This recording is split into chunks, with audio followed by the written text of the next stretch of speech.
पूरी निष्ठा और विनम्रता के साथ जस्टिस स्वर्णकांता जी के सामने अपनी बात रखी।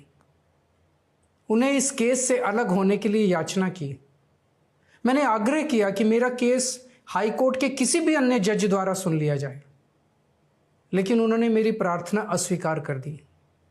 उन्होंने फैसला दिया कि वे अपने आप को इस मामले से अलग नहीं करेंगी और ये केस वो स्वयं ही सुनेंगी।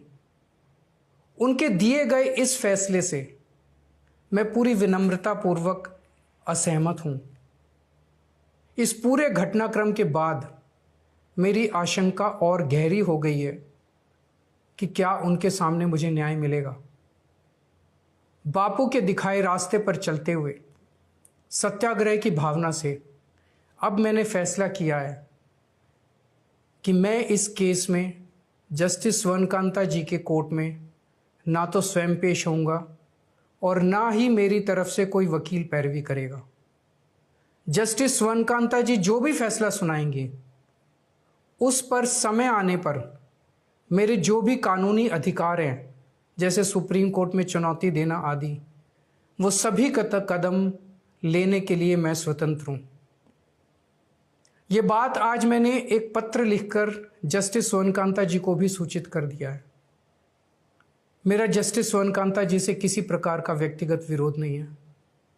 यदि भविष्य में भी कभी उनके सामने मेरा कोई अन्य केस लगता है जिसमें मेरे विरोध में बीजेपी, केंद्र सरकार या तुषार मेहता जी नहीं हैं, तो मैं उनके समक्ष जरूर पेश होऊंगा।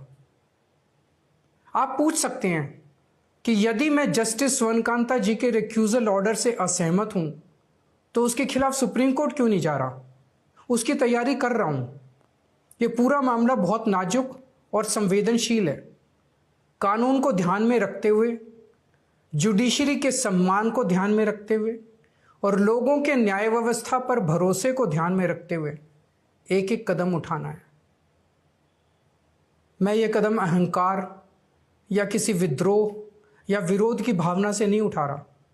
इस कदम के जरिए मेरा मकसद देश की कानून प्रणाली को चुनौती देना भी नहीं है और ना ही मेरा मकसद न्याय व्यवस्था का अपमान करना है। इसी केस में मैंने हर स्टेज पे, हर अदालत में अपना पूरा सहयोग दिया है। मैं न्यायपालिका का बहुत सम्मान करता हूं। इसी न्यायपालिका की वजह से आज मैं आज़ाद घूम रहा हूं। मेरा सिर्फ और सिर्फ इससे एक ही मकसद है, देश की न्याय व्यवस्था पर लोगों के भरोसे को और मजबूत करना, लोगों में ये अटूट विश्वास भरना कि जरूरत पड़ने पर हमारे देश की न्याय व्यवस्था से उन्हें न्याय जरूर मिलेगा। जय हिंद।